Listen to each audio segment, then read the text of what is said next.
Buen día. Yo soy la doctora Poser. Un poco para complementar lo de historia clínica que le había hablado el doctor, para ir cerrando, digamos, un poco el tema, vamos a hacer una serie de breves, más que nada esto es de tipo conceptual, lo que viene ahora, qué es el diagnóstico, los distintos tipos de diagnóstico, y un poco hablarle sobre salud y enfermedad.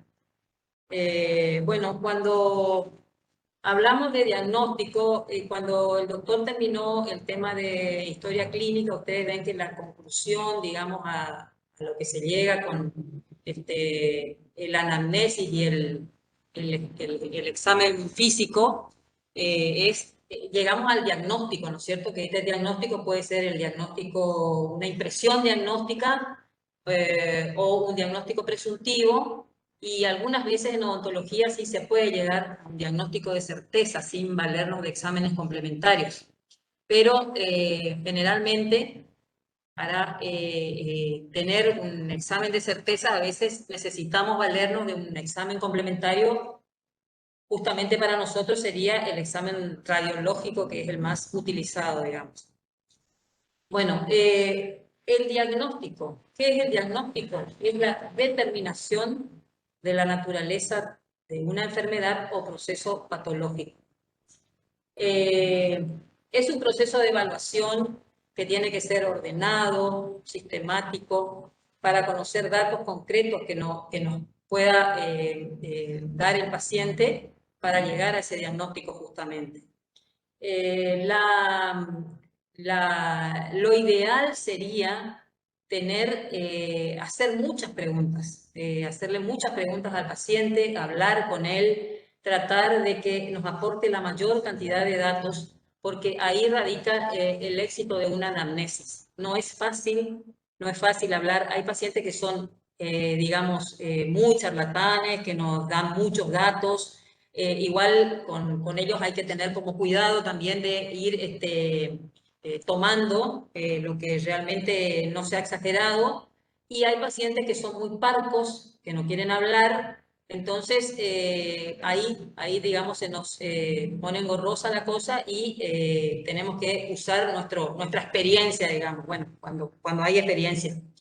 Entonces, como le había dicho, el diagnóstico lleva realizar una anamnesis, un interrogatorio ordenado, sistemático, para conocer todos los datos concretos que nos conduzca a ese diagnóstico. Tenemos tipos diagnósticos, distintos tipos de diagnósticos. Ay, ¿por qué no me cambia? Hola, ¿me escuchan? Sí, doctora, se la escucha. Sí, sí, doctor. Perdón, perdón, Escucha, ahí perdón que cambió. no. Ahí está, ahí No, cambió, no, nena. ahí está. Sí, no, me cambiaba y me asusté. Yo dije, estoy hablando sola acá. Ahí está. Bueno, tenemos distintos tipos de diagnóstico, ¿no? Acá me fui para adelante. Ahí está.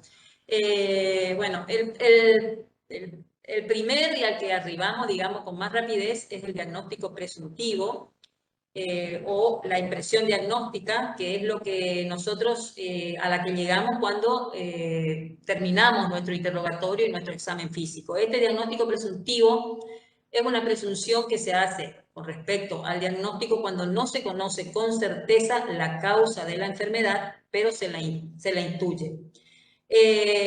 O sea, tenemos una idea de lo que está pasando, pero no tenemos una certeza porque nos está haciendo falta un X examen complementario, o en una lesión elemental, por ejemplo, nos hace falta una citología, o en un dolor dentario nos hace falta una radiografía. Entonces, este diagnóstico presuntivo lo emite el profesional, pero no es definitivo. Se obtiene basado en el interrogatorio y en el examen físico. Es provisorio y está sujeto a confirmación, obviamente, por los exámenes complementarios. Eh, lo que sigue es el diagnóstico diferencial, que nos permite hacer la determinación de cuál entre 2 o más enfermedades con síntomas similares es la que está afectando a un enfermo. Podemos tener cuadros, por ejemplo, de enfermedades que tienen prácticamente síntomas y signos muy similares. Entonces, nosotros ahí tenemos que ver, por ejemplo, acá tenemos un cuadrito chiquito que no sé si lo alcanzan a ver, con respecto a lo que tuvimos ahora, que tenemos, todavía nos está afectando con el COVID-19, la influenza y un resfriado común. Nosotros vamos a ir viendo, ¿no es cierto?, los síntomas comunes como fiebre, tos, y de acuerdo a ir descartando, digamos, lo que no existe en ese paciente es lo que más nos va a acercar a ese diagnóstico diferencial. También tenemos el diagnóstico topográfico o anatómico que permite determinar el sitio de asiento de una enfermedad, o sea, en qué sistema y en qué lugar del cuerpo va a estar alojada la patología, digamos. Y nosotros tenemos que identificar ese lugar. Por ejemplo, vamos a poner un caso de un paciente que viene con un tipo determinado de dolor en una pieza dentaria, y ustedes saben que hay veces que el dolor es un dolor que es referido o es un dolor irradiado. Bueno, entonces nosotros nos tenemos que valer de las herramientas, percusión, inspección, todo lo que sea las técnicas de examen para identificar qué pieza dentaria es la que está alterada, digamos. En eso reside ahí el diagnóstico topográfico o anatómico. Profe, Doctora. Perdón, sí. ¿será que Hola. puede poner la presentación en grande? Sí, Porque espera, no se espera, lee espera, bien. espera. Sí. O sea, ahí está. Sí, gracias. Gracias. ¿Está? Sí, profe. Ah, bueno, súper. ¿Ahí la ven bien? ¿Hola? Sí, profe, se ve bien. Bueno. Sí, me había olvidado de poner en grande el... Bueno, luego tenemos el diagnóstico sintomático. Acá nosotros tenemos que, tiene por objeto identificar la enfermedad mediante los síntomas, ¿no? Hablando de odontología, por ejemplo, nosotros podemos ver que hay distintos dolores que afectan a las piezas dentarias. Para poner, por ejemplo, tenemos un paciente que viene con una sintomatología que es un dolor agudo, que no cesa, que no para ni siquiera con calmantes, y después, por ejemplo, tenemos otro tipo de dolor, como serían la hiperemia pulpar o la pulpitis reversible, que es un dolor que es fugaz, es corto y pasa con el tiempo. Bueno, ahí a eso se refiere con sintomático, el diagnóstico sintomático. O sea, por medio de los síntomas, nosotros tratar de identificar qué patología está afectando al paciente. Lo mismo pasa con acá el diagnóstico de tipo sindrómico, que es obtenido por la evaluación, ¿no es cierto?, de signos y síntomas relacionados con las diferentes patologías, y la mayoría de las veces que tienen un mecanismo fisiopatológico común. Así vamos identificando, ¿no es cierto?, o vamos a ir diagnosticando de acuerdo a síntomas o síndromes. Después tenemos el diagnóstico fisiopatológico, que es el diagnóstico que se determina el mecanismo o los mecanismos fisiológicos que están alterados en el paciente. De acuerdo a qué tipo de alteración nosotros vamos determinando que tiene el paciente en su sistema, en su organismo, vamos a ir determinando dónde está ubicada y qué patología está afectando al paciente. Por ejemplo, un paciente que viene con una alteración de deshidratación, que tiene palidez, que la piel pálida, que tiene cefaleas, que tiene dolores musculares. Bueno, probablemente eso nos esté indicando, nos esté orientando a un paciente que pueda estar padeciendo un cuadro de anemia. Otro tipo de diagnóstico sería el diagnóstico anatomopatológico. Este se logra mediante el estudio macro y microscópico de los tejidos obtenidos a través de una biopsia o una autopsia. Esto es cuando nosotros tenemos algún tipo de lesión, por ejemplo, y hacemos el estudio de... Ay, el puntero está loco ahí. Hacemos algún tipo de... No soy yo la que estoy manejando el puntero, no sé qué pasa. Hacemos el estudio macro del tipo de lesión, pero tenemos que apoyarnos en un estudio complementario microscópico o anatomopatológico para llegar a un diagnóstico que nos oriente, digamos, exactamente al tipo de patología. Por ejemplo, también puede ser a través de una biopsia, o bueno, en el caso de que haya un óbito, por la autopsia, qué es lo que causó la muerte de ese paciente.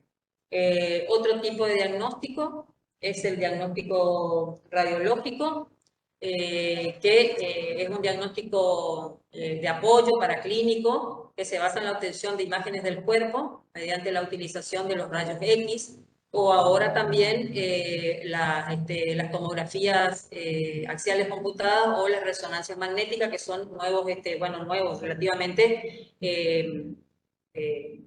exámenes, ¿no es cierto?, complementarios de los que la odontología está pidiendo mucho ahora, ¿no es cierto?, las tomografías para diagnóstico y para apoyo en tratamientos de diferentes patologías. Bueno, y luego tenemos el diagnóstico precoz, que más que nada acá es un programa epidemiológico que usa el Estado o la salud pública, ¿no es cierto?, para determinadas enfermedades con el objeto de disminuir la tasa de mortalidad. Por ejemplo, toma un grupo de individuos, ¿no es cierto? Y esto no lo hacemos nosotros los profesionales, esto es, digamos, la salud pública. Toma un grupo de individuos y hace un tipo de estudios. Vamos a poner que está buscando el porcentaje de pacientes que puedan sufrir EPOC en el próximo invierno.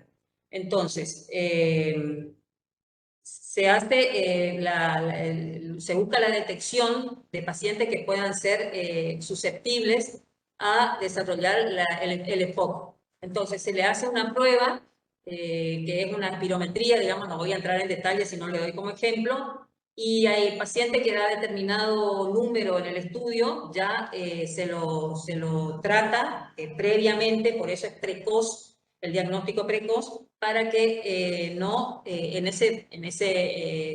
esa época que viene no sufra esa enfermedad y poder evitar la mortalidad, disminuir la mortalidad. Y luego tenemos el diagnóstico etiológico, que es el diagnóstico de certeza, que este diagnóstico sería ya cuando llegamos a la verdadera causa de la enfermedad. El agente etiológico, la falla la falla fisiológica que pueda tener. Entonces, con el diagnóstico etiológico, que se diferencia, ¿no es cierto?, ya mucho del presuntivo, nosotros estamos con el nombre y apellido de la enfermedad que está afectando a ese paciente. Bueno, como les había dicho, son más que nada todos conceptos para que ustedes tengan un redondeo ya de la historia clínica, del tema de iniciación. Y no sé si alguien quiere hacer alguna pregunta.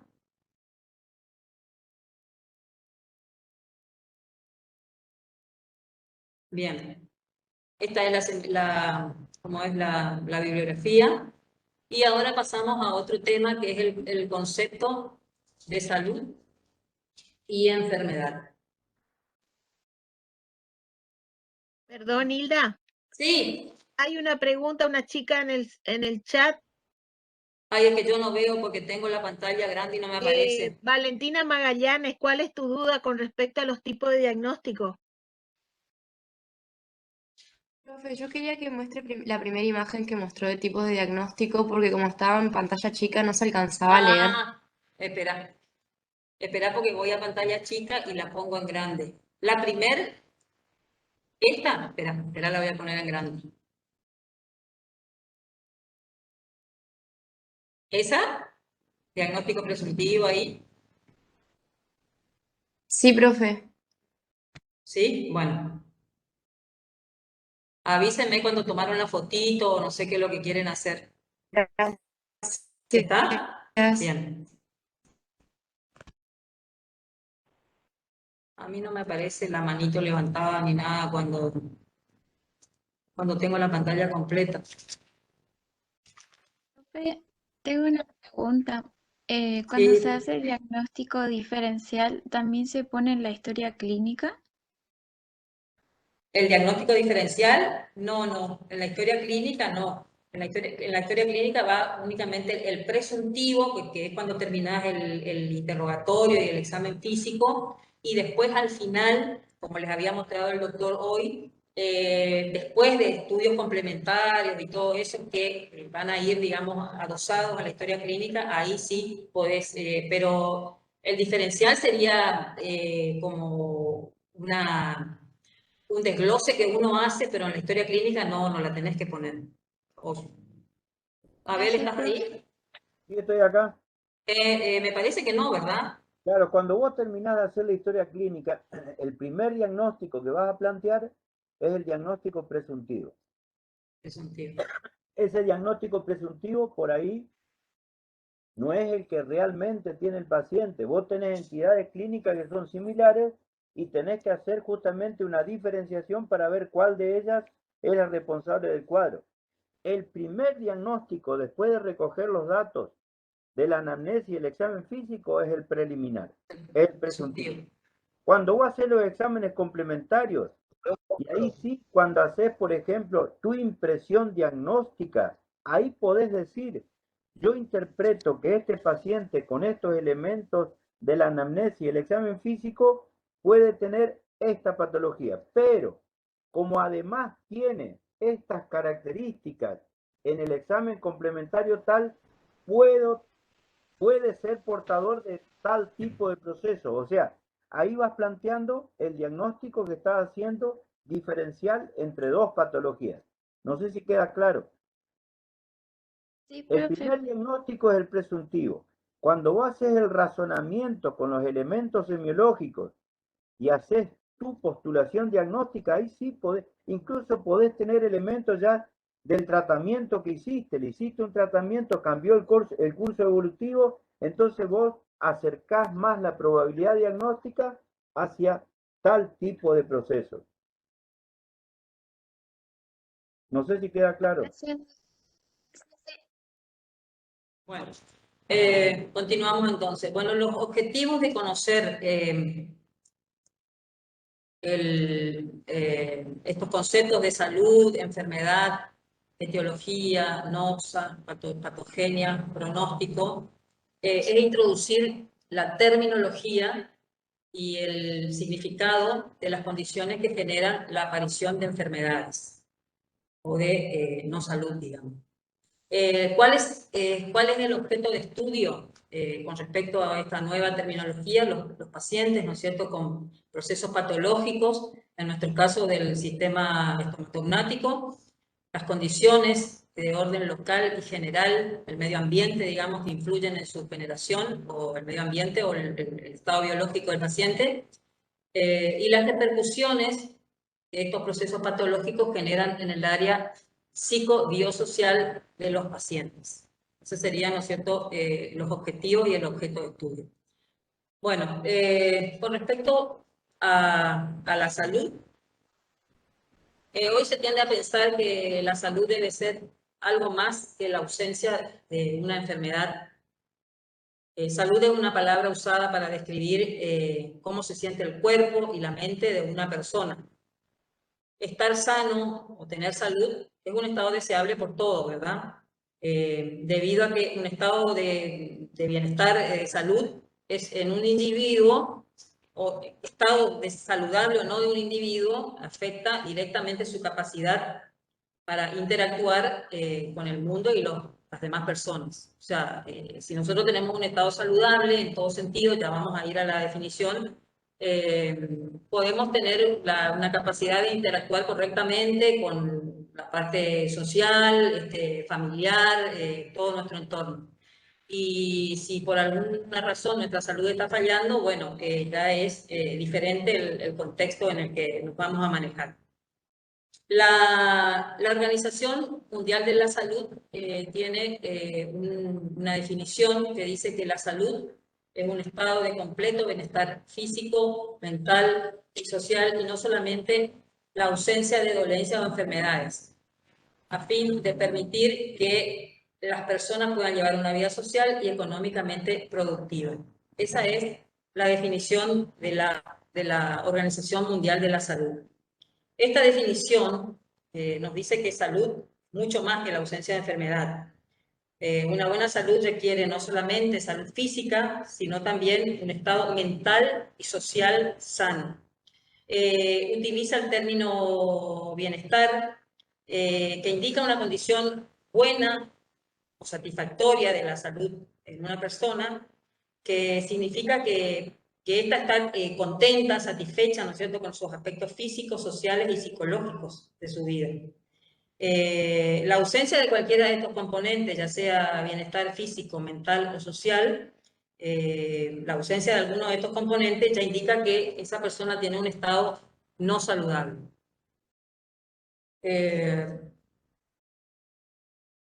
Bueno, la salud física es la capacidad de adaptación física al medio, ¿no es cierto? La salud mental radica en la posibilidad de resolución de los conflictos que aparecen. Una persona que está alterada mentalmente, vamos a ponerle lo más básico, estresada, y no hablamos ya de alteraciones mentales mucho más complejas, difícilmente pueda resolver dificultades que se le van apareciendo y mucho menos por ahí interactuar, ¿no es cierto?, con sus pares. Y la salud social sería la combinación de las dos anteriores, más la satisfacción de sus necesidades y aspiraciones. Necesidades muy básicas, como por ejemplo tener una vivienda digna, tener acceso a los servicios, en fin, todo lo que sea para sumar al bienestar de ese individuo. Bueno, salud implica, ¿no es cierto?, que todas las necesidades fundamentales, esto es un poco repetitivo, pero es así, todas las necesidades fundamentales, afectivas, sanitarias, nutricionales, sociales, culturales, estén cubiertas. Afectiva, tener un entorno familiar, un entorno amistoso, que sea contenedor. Sanitaria, para obviamente tener, si esa persona tiene un problema de salud, poder recurrir a un lugar donde puedan sanarlo, curarlo, atenderlo. No solamente eso, sino obviamente lo sanitario también significa que pueda tener un baño, por ejemplo, una red cloacal, nutricionales, que pueda medianamente tener una alimentación balanceada, sociales, que pueda tener, realizar deportes, tener acceso a eventos culturales. Bueno, salud implica entonces que todas esas necesidades estén cubiertas. Recreación, ocio, todo eso es importante, ¿no es cierto?, para poder tener un buen estado de salud.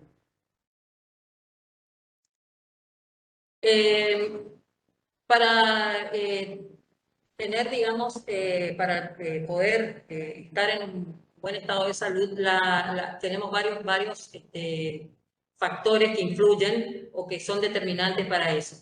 Primero tenemos la biología humana, que se trata de, digamos, el estudio de la vida del individuo o la información genética o hereditaria que pueda favorecer la aparición de enfermedades o proteger, por ejemplo, por algo hereditario o genético que trae, va a hacer que sea propenso a tener determinadas enfermedades, y si tiene un sistema, digamos, inmunológico bueno, va a estar protegido. Entonces la biología, lo biológico del individuo juega un papel muy importante para que éste pueda estar saludable. El medio ambiente es un factor exterior y sobre los que el individuo no tiene control. Qué sé yo, desastres naturales, inundaciones, incendios, todo lo que vimos que estuvo pasando ahora hace poco, ¿no es cierto? Eso es de parte del medio ambiente y que hace que personas que tenían su casa, su lugar, tengan que huir y alejarse de su vida normal, digamos, para pasar a depender a lo mejor de la solidaridad del Estado o de la gente. Entonces, si está en un medio ambiente normal y contenedor, la salud va a estar presente. Luego tenemos el estilo de vida. El estilo de vida sería muchas cosas, por ejemplo, cómo es la dieta del individuo, si no es un individuo sedentario, si hace actividad física, si consume drogas, si fuma en exceso, la alimentación balanceada. O sea, todo eso es el estilo de vida y eso sí es modificable por el paciente, digamos. Uno puede cambiar un hábito de vida, es posible. Y luego tenemos el sistema sanitario, que es el sistema de salud, ¿no es cierto?, que se encarga de la prevención y promoción de la salud y de la protección del medio ambiente. Esto es gestionado por la salud pública o el Estado. Que haya una correcta red de atención primaria de la salud, que hayan calendarios de vacunación anual, digamos, indicado para las personas, ya sean para los menores o para las personas mayores, que ahora sabemos que las personas mayores tienen un calendario de vacunación de la gripe y todo eso. Bueno, en eso se trata, entonces, de eso es la contención, digamos, la red de contención para que haya salud, sería la biología humana, el medio ambiente, el estilo de vida y el sistema sanitario.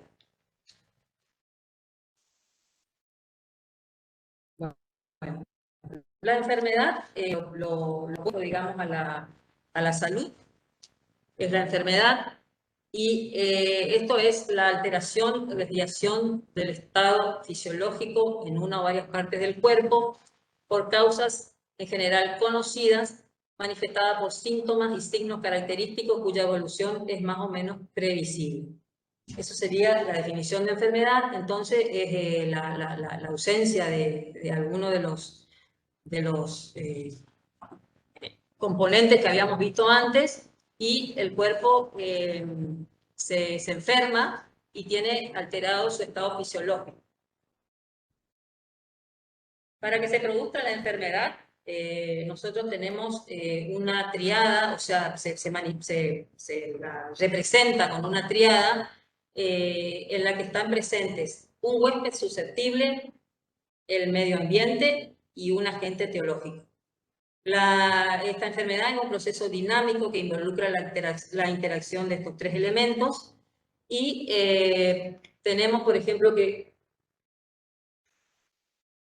tener un huésped susceptible. ¿Qué es un huésped susceptible? El huésped es el individuo. Este individuo tiene mecanismos de defensa naturales, que si estos mecanismos de defensa están alterados, obviamente se hacen más susceptibles a las enfermedades.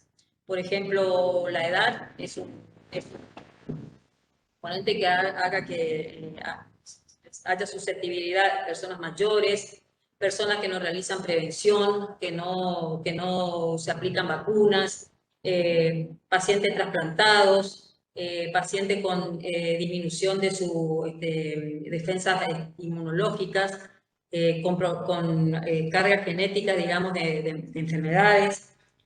Todo eso hace que el huésped sea susceptible de estar recibiendo un agente etiológico que es lo que va a plantar la enfermedad en esa persona.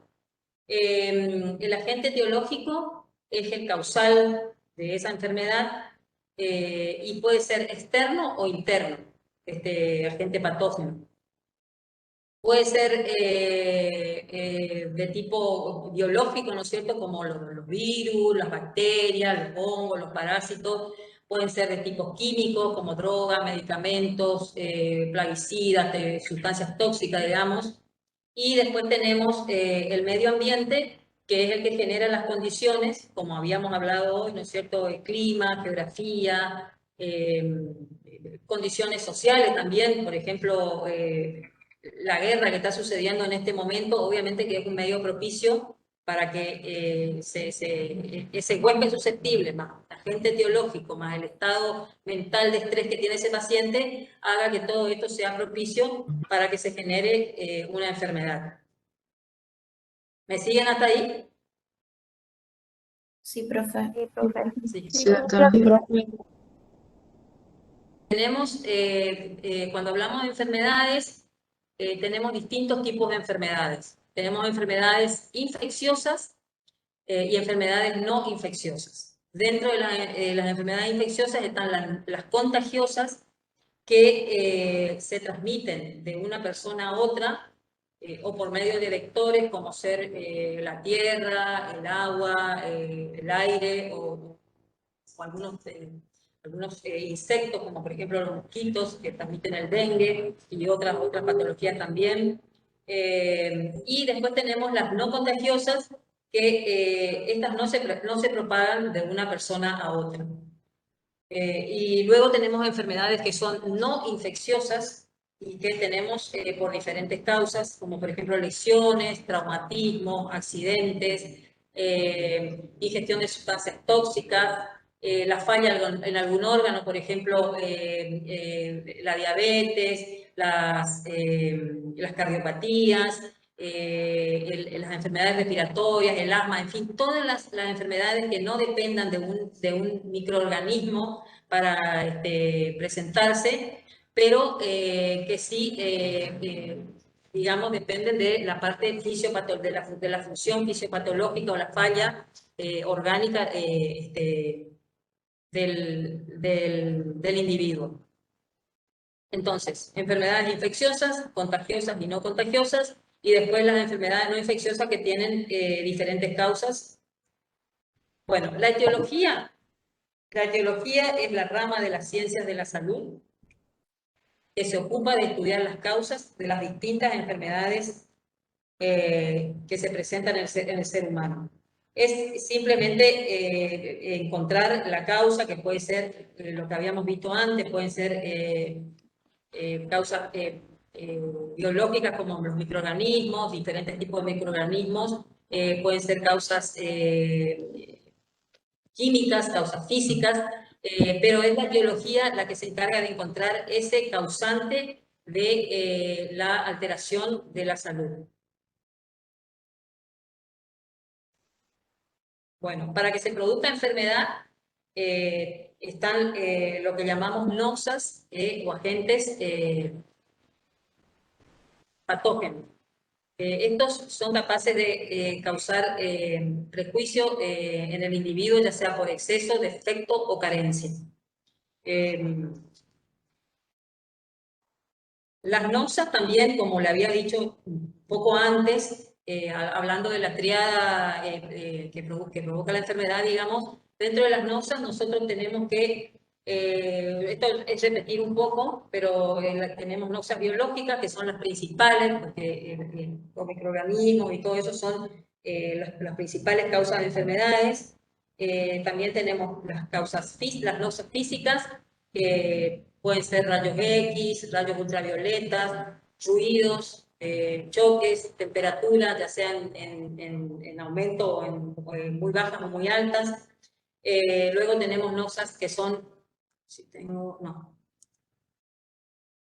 químicas, drogas, medicamentos, tóxicos, plaguicidas, y también hay noxas que son las de tipo psicosociales, extrema pobreza, guerras, estrés, ansiedad, todo eso serían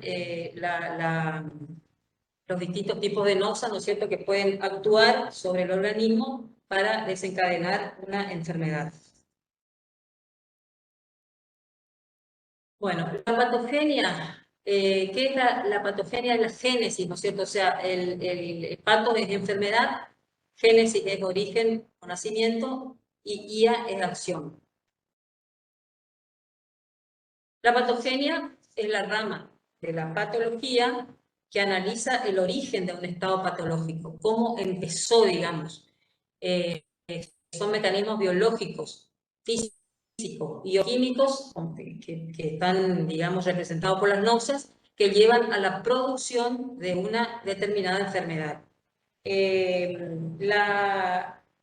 Por ejemplo, tenemos la diabetes, por ejemplo.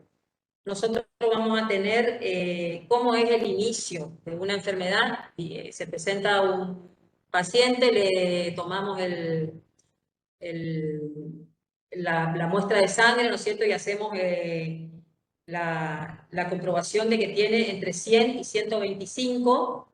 Y ahí vamos a ver, digamos, eso, si pasa ese 125, vamos a ver que ya estamos en presencia de una diabetes. ¿Y cómo nosotros vamos a determinar cómo se inició la enfermedad? Bueno, ahí tenemos que empezar, ¿no es cierto?, a realizar una historia clínica y un interrogatorio para que el paciente nos vaya orientando a cómo fue el inicio de su enfermedad.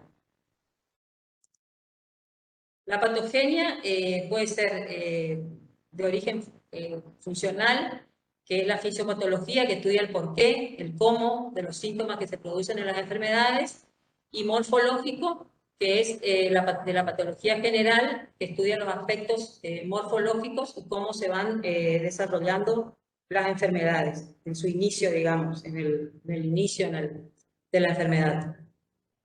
Luego, para finalizar, tenemos el pronóstico, que el pronóstico es la predicción del surgimiento, del carácter, del desarrollo y el término de la enfermedad basada en el conocimiento del curso de los procesos patológicos.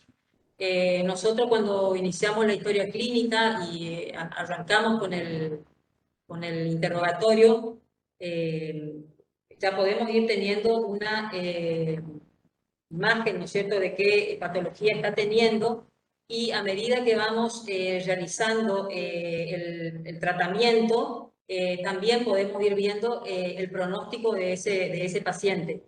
El pronóstico puede ser benigno, cuando es una curación total o rápida. En nuestro caso, por ejemplo, podemos tener un pronóstico benigno en general en todas las patologías dentarias, pero también está el pronóstico grave, que es cuando se presentan, por ejemplo, patologías de tipo tumorales, cáncer a nivel de boca o cuello, donde sabemos que ahí ya la vida está en peligro, que puede ser una enfermedad cruel, larga, y que pueden dejar secuelas. Si hay, por ejemplo, que realizar una intervención quirúrgica, y que eso puede dejar secuelas a nivel, ¿no es cierto?, de la boca, del cuello, o si no también el tratamiento con radiaciones y quimioterapia, todo es largo. Y después tenemos el pronóstico letal, cuando hay una enfermedad ya mortal, que sabemos al haber hecho un diagnóstico que esa enfermedad tiene, o esa persona tiene los días contados. Y después el pronóstico reservado, que se da, hay secuelas graves, hay posibilidad de muerte, pero que esos son a veces accidentes, por ejemplo, golpes muy fuertes a nivel de la cabeza, que hay una cautela, digamos, en la parte médica para dar un pronóstico, y entonces te dicen que te dan a las 24 horas, a las 72 horas, porque no hay, digamos, mucho para decir, porque tampoco el personal médico sabe qué es lo que puede pasar con ese paciente. Terminó. Bueno, entonces vimos diagnóstico, salud y enfermedad, noxas y patogenia y pronóstico. ¿Alguna pregunta que quieran hacer? Son conceptos más que nada estos que tienen que tenerlo, digamos, claro para los exámenes y después para el desarrollo después de su vida profesional.